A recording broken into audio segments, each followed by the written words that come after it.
Hello students, welcome once again. Students, जैसा कि आप जानते हैं पिछले कई दिनों से जितनी भी वीडियोस हमने इस चैनल पर अपलोड की हैं उन सभी में हम सिंथेसिस ऑफ सेंटेंसेस से रिलेटेड टॉपिक स्टडी कर रहे हैं। सिंथेसिस के 3 पार्ट्स हैं, सिंपल, कॉम्प्लेक्स एंड कंपाउंड। और अभी तक हम सिंपल रूल से रिलेटेड सभी जितने भी 8 नियम हमने बताए थे वो सभी हम डिस्कस कर चुके हैं। तो सिंपल का रूल हमारा कंप्लीट हो गया है। और अगर आप इस चैनल पर फर्स्ट टाइम स्टडी कर रहे हैं तो आप ये सभी वीडियोस डिस्क्रिप्शन बॉक्स में दिए गए लिंक से देख सकते हैं। आज हम इस वीडियो में कॉम्प्लेक्स सेंटेंसेस के रूल्स को समझेंगे। कॉम्प्लेक्स सेंटेंस में हमें केवल कुछ शब्दों पर ध्यान देना है। सम इम्पॉर्टेंट वर्ड्स करके यहाँ मैंने एक लिस्ट बनाई है जहाँ से आप इन शब्दों को ध्यान रखिएगा। कॉम्प्लेक्स सेंटेंस बनाते समय आप इन सभी शब्दों को ध्यान रखिएगा। ये सभी वर्ड्स सिंपल सेंटेंसेस में नहीं आए थे, तो आप समझ लीजिएगा कि यदि किसी वाक्य में इन शब्दों का प्रयोग किया गया है तो वह कॉम्प्लेक्स सेंटेंस कहलाएगा। अब अगर आप इन शब्दों को ध्यान से देखें तो दैट का मतलब है कि, लेकिन who, what, where, why, how, which, whose, whom ये सभी वर्ड तो इंटेरोगेटिव होते हैं, क्वेश्चन वर्ड के रूप में कहे जाते हैं। लेकिन कॉम्प्लेक्स सेंटेंस में ये शब्द क्वेश्चन के रूप में नहीं होते बल्कि आंसर के रूप में होते हैं। और इनकी हिंदी इस तरह से आती है, जैसे अगर वाक्य में हु शब्द यूज किया गया है तो वह किसी व्यक्ति के लिए हम जो शब्द का इस्तेमाल करते हैं हिंदी अनुवाद में। जैसे अगर हम उदाहरण के लिए समझें कि यह वही लड़की है जो कल मुझे मिली थी, तो हमने हिंदी में बोला जो कल मुझे मिली थी। तो ये जो की जो इंग्लिश आएगी ये इंग्लिश आएगी हु। ऐसे ही वॉट का मतलब भी है जो, लेकिन वस्तु के लिए या किसी कही हुई बात के लिए, किसी और चीज़ के लिए हम वॉट इस्तेमाल करेंगे। व्यक्ति के लिए आएगा अगर जो तो हु लिखेंगे। वेयर को अगर क्वेश्चन वर्ड के रूप में देखें तो कहाँ शब्द होता है। कॉम्प्लेक्स सेंटेंस में इसका अर्थ है जहाँ, तो ये किसी जगह को बताता है। वाई का मतलब कारण, क्यों। हाँ, ये कारण बताने के लिए वाई का यूज हम करेंगे। हाउ का मीनिंग होता है कैसे, लेकिन क्वेश्चन के रूप में नहीं आएगा, तरीका बताते हुए हम हाउ का प्रयोग करेंगे। विच का मीनिंग भी है जो, लेकिन हम वस्तु जो निर्जीव वस्तु होगी उसके लिए हम विच का प्रयोग, और पशु पक्षियों के लिए भी हम विच का प्रयोग कर लेते हैं। हुज का मतलब है जिसका, वूम जिसे, जिसको, और बिकॉज ये लास्ट इंपॉर्टेंट वर्ड, इसको भी ध्यान रखिएगा। बिकॉज का मतलब है क्योंकि, और जिस वाक्य में बिकॉज शब्द आएगा तो इसका मतलब वह कॉम्प्लेक्स सेंटेंस है। अब इन सेंटेंसेस के द्वारा हम देख लेते हैं कि हमें इन शब्दों का यूज कॉम्प्लेक्स सेंटेंस कैसे क्रिएट करना है। ही इज अ टेररिस्ट, वह एक टेररिस्ट है। एवरीबडी नोज इट, हर व्यक्ति यह जानता, हर व्यक्ति जानता है कि वह एक टेररिस्ट है। तो जो सबसे पहला शब्द था ये की इंग्लिश दैट, अब हम यहाँ इसे यूज करेंगे। एवरीबडी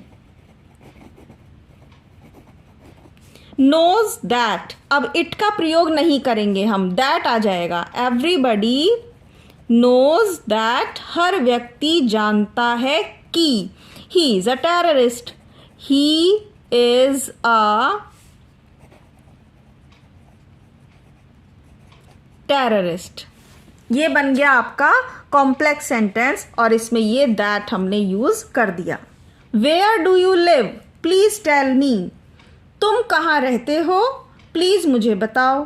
तो यहाँ पर हम इसे वेयर को क्वेश्चन वर्ड ना बनाकर इसे सेंटेंस के बीच में यूज करेंगे। प्लीज टेल मी, सबसे पहले लिखा हमने please tell me, comma where you live.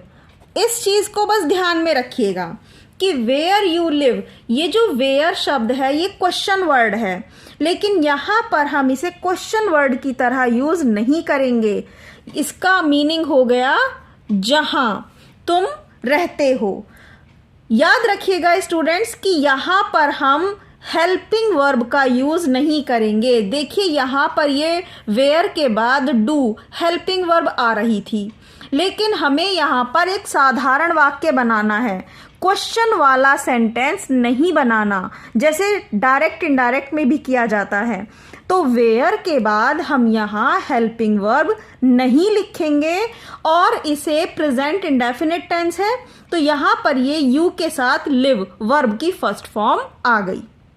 इस चीज को ध्यान रखिएगा कि हमें ये हेल्पिंग वर्ब यहाँ पर यूज नहीं करनी है, वाक्य को साधारण बनाना है। सपोज कीजिए यहाँ पर शी होता, वेयर शी लिव, तो शी के साथ प्रेजेंट इंडेफिनिट में लिव्स हो जाता, वेयर शी लिव्स, क्योंकि प्रेजेंट इंडेफिनिट में एक वचन सब्जेक्ट के साथ एस और ईएस का प्रयोग करते हैं।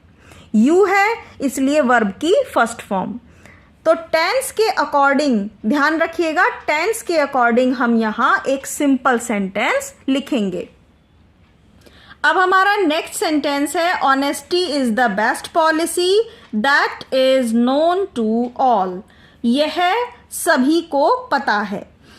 ये जो दैट शब्द है, अब हम इसे सबसे पहले लिखेंगे, that honesty is the best policy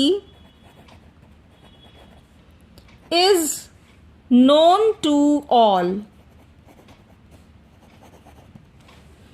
ये वाक्य इस तरह से भी लिखा जा सकता है। हम दैट वर्ड को सबसे स्टार्टिंग में लिखकर that honesty is the best policy is known to all. God is omnipresent, all religions teach it. इसमें भी हम इट की जगह दैट का प्रयोग करेंगे। All religion teach that God is omni present.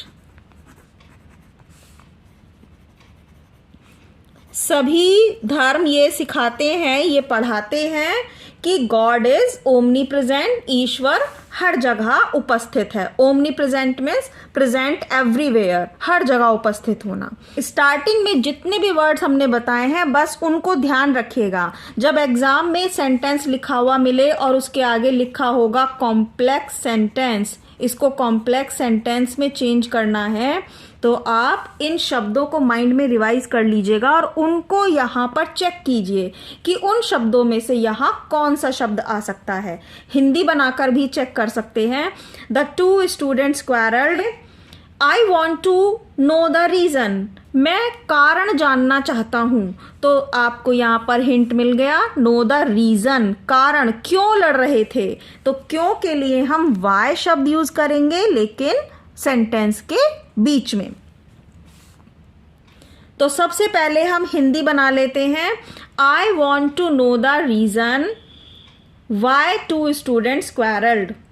अब यहां पर हम रीजन नहीं लिखेंगे, आई वॉन्ट टू नो, मैं जानना चाहता हूं, I want to know why two students quarrelled, why two students quarreled।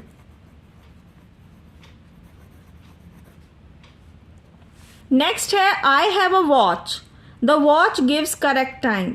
मेरे पास एक घड़ी है, घड़ी सही समय बताती है। तो अब हिंदी में बनाएंगे तो कैसे शब्द आएगा, मेरे पास एक घड़ी है जो सही समय बताती है। I have a watch. अब ये जो वॉच है ये एक वस्तु है, निर्जीव वस्तु है, इसके लिए हम यूज करेंगे विच शब्द को, और विच का हिंदी मीनिंग हो गया यहाँ जो, विच गिव्स। अब क्योंकि ये घड़ी के लिए ही इस्तेमाल हो रहा है तो हम दो बार वॉच नहीं लिखेंगे, एक ही बार आएगा watch. I have a watch which gives correct time. I hope students आपको ये सेंटेंस समझ में आ रहे होंगे। बस इन्हीं शब्दों पर फोकस कीजिएगा, that, because, what, which, why, where, ये मोस्ट इंपॉर्टेंट वर्ड्स हैं जो इनमें यूज होते हैं। नेक्स्ट है he came to me, I was writing an essay. वह मेरे पास आया, मैं एक एसे लिख रही थी। तो वह कब आया मेरे पास? जब मैं एसे लिख रही थी। हिंदी से बहुत हेल्प हो जाती है, आप हिंदी में इन दोनों सेंटेंसेस को एक बनाकर कोशिश कीजिए, आपको आंसर मिल जाएगा। तो मैंने यूज़ किया व्हेन, जब, क्योंकि व्हेन की हिंदी अब आएगी यहाँ पर जब, समय को बता रहे हैं। तो I was writing an essay when he came to me. आई वॉज writing an essay when he came to me। ये सेंटेंस हम स्टार्टिंग में भी लिख सकते थे, when he came to me, I was writing an essay। He worked hard, he wanted to get first division in the examination। He worked hard because he wanted to get first division in the examination। because से हम इस sentence को जोड़ देंगे। तो ये हो गया answer, he worked hard because he wanted to get first division in the examination, और कॉम्प्लेक्स वर्ड आ गया यहाँ because। लास्ट सेंटेंस से पहले आपसे रिक्वेस्ट है कि प्लीज़ वीडियो को लाइक कर दीजिएगा, चैनल पर फर्स्ट टाइम है तो चैनल को सब्सक्राइब कर लीजिएगा। Last sentence, a man came to me yesterday, he was blind. एक व्यक्ति मेरे पास आया कल, ही वॉज ब्लाइंड, वह अंधा था। अब आप सबसे पहले ये देखिए कि हमने कौन कौन से वर्ड आपको इंपॉर्टेंट बताए थे। एक व्यक्ति मेरे पास आया जो अंधा था, ये व्यक्ति के लिए यूज किया जा रहा है तो शब्द आ जाएगा who. A man came to me yesterday Who was blind। देखो स्टूडेंट्स, ये सेंटेंस और भी तरीके से बन सकता है, लेकिन शब्दों का ही खेल है। शब्दों से ही हमें ये डिफरेंस क्रिएट करना होता है तरीके से कि ये सिंपल में आएगा या कंपाउंड में बन रहा है या इसे कॉम्प्लेक्स में बनाया है, क्योंकि एग्जाम में शर्त होती है कि आप इसे कॉम्प्लेक्स बनाएं, कॉम्प्लेक्स तरीका यूज करें। तो कॉम्प्लेक्स में हम हु का प्रयोग करेंगे, अदरवाइज ये एडजेक्टिव का यूज करके आप सिंपल सेंटेंस भी बना सकते थे। कैसे? A blind man came to me yesterday, इस मनुष्य की, इस व्यक्ति की विशेषता है ब्लाइंड। तो अगर आप इसे ऐसे बना देते, a blind man came to me yesterday, तो ऐसे लिखने पर इसका कौन सा रूल बन गया? ये बन गया सिंपल वाला सेंटेंस। ये है सिंपल सेंटेंस, हमने इसको इसके साथ लिख दिया ब्लाइंड मैन, इसकी विशेषता बता दी, एडजेक्टिव हो गया, तो ये बन गया सिंपल सेंटेंस। लेकिन जब हमने ये हु शब्द यूज किया तो ये बन गया है अब कॉम्प्लेक्स सेंटेंस। तो आई होप आपको ये डिफरेंस भी समझ में आ रहा होगा। तो प्लीज़ इस वीडियो को ज़रूर लाइक कर दीजिएगा। मिलते हैं नेक्स्ट वीडियो में कंपाउंड सेंटेंस के साथ।